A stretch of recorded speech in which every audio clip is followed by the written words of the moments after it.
After the COVID-19 pandemic, now the new pandemic we are dealing with is the pandemic of lies. Yeah.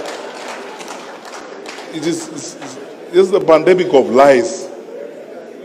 You know, people stand up and they say things that they think make sense.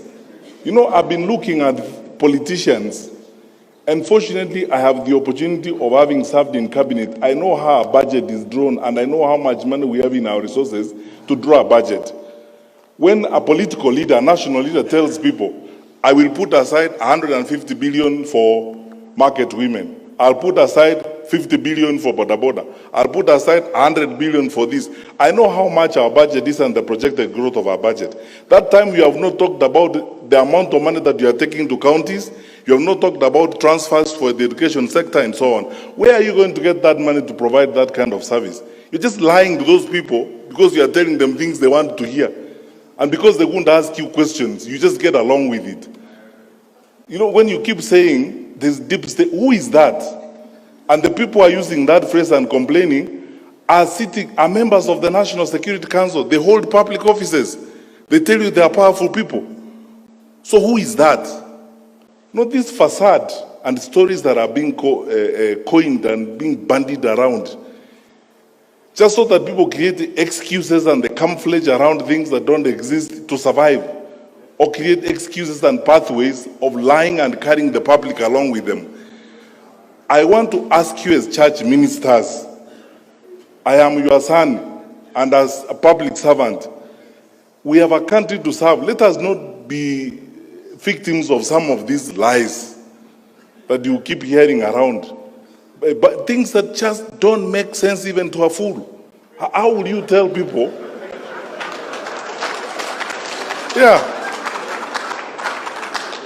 How will you stand up? I'm asking you.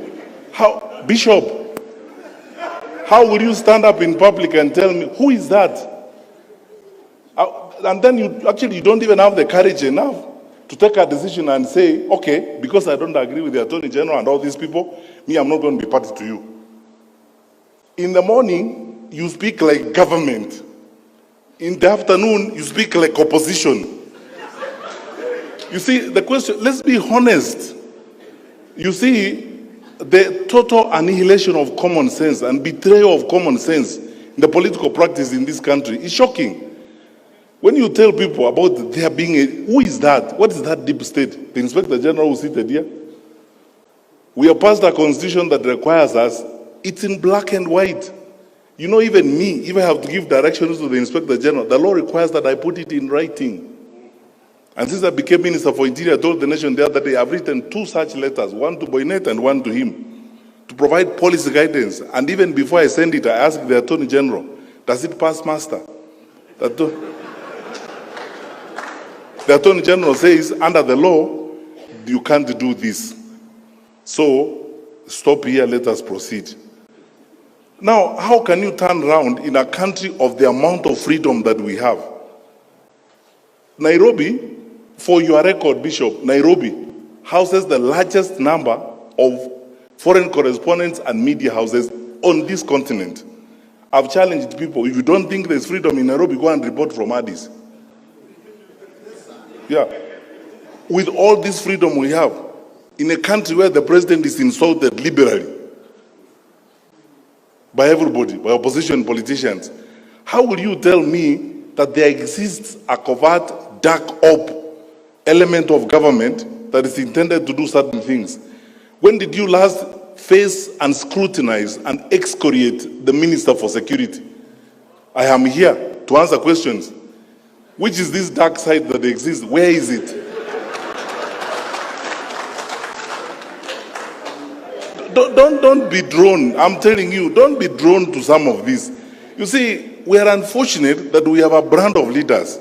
I told you earlier that the narrative we need to be discussing about the future of our country is how we handle corruption and how we create an integrity system of managing our country so that the resources God has given us can benefit our children and our children's children. Now, instead of having that conversation, the artists, the political artists who want to avoid that conversation, they come up with all manner of excuses. Oh, there are people who hate me called deep state, and you sit with them daily.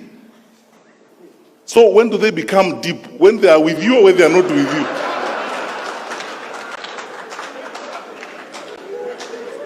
So, look, forget about this. We run an open, transparent, accountable government. Our president, my boss, is probably one of the most liberal and open-minded heads of state on this continent. We are a responsive government. I am not aware. Tell me what you want to know about this government and where you want to go, I take you there. Do you want to go and sit in MC3 in Mutiambai's office and watch the patrol thing? And so on. When you ask questions, we will answer. But you see, to create campaign jargon, this story of you must look for a way of creating some level of sympathy so that people can sympathize with you, that you are an underdog. So you create some phantom, some fictitious devils that are existent somewhere that are against you. And these devils are not described. So you use some communist type language and call them deep state. And say, these people, they may be having the state, but we have God. God is for all of us. You can't have God yourself. So, Bishop, forget about this thing, my brother. Let's just go forward and build our country. That doesn't exist. Secondly, and that's why I say thank you for asking me this question, because I never get this opportunity to respond to these things. So I tell you what I think. I mean, if I wasn't before religious leaders, I would have even used a stronger language. Because this is petty, it's empty, there's nothing, it's hollow. People are just loitering around saying things that don't exist. Let them deal with issues. I keep telling people, these elections are like an interview. You leaders have conducted interviews before, haven't you? So when I come before you, you tell me, Fred, good, you want this job? Yes. Where have you been? I tell you, I was headmaster there, I was this. You ask me, what did you do when you were there? How did you handle the students? What did happen? And so on. People are running around here who have held public responsibilities. They are not accounting for what they did when they were holding those public responsibilities. You are the religious leaders. The story of talents in the New Testament. What did you do with the ones I gave you first before you come for more? Now, yeah. Now they are lying. Yeah. They are moving around and saying, oh, you know me. As you know, please sympathize with me. There is a certain dark group of people called deep state who hate me.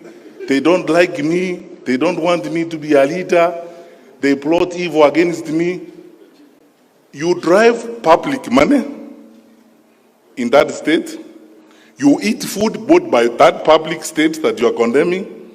You live in a house of that state. When does it become deep? And deeper than you?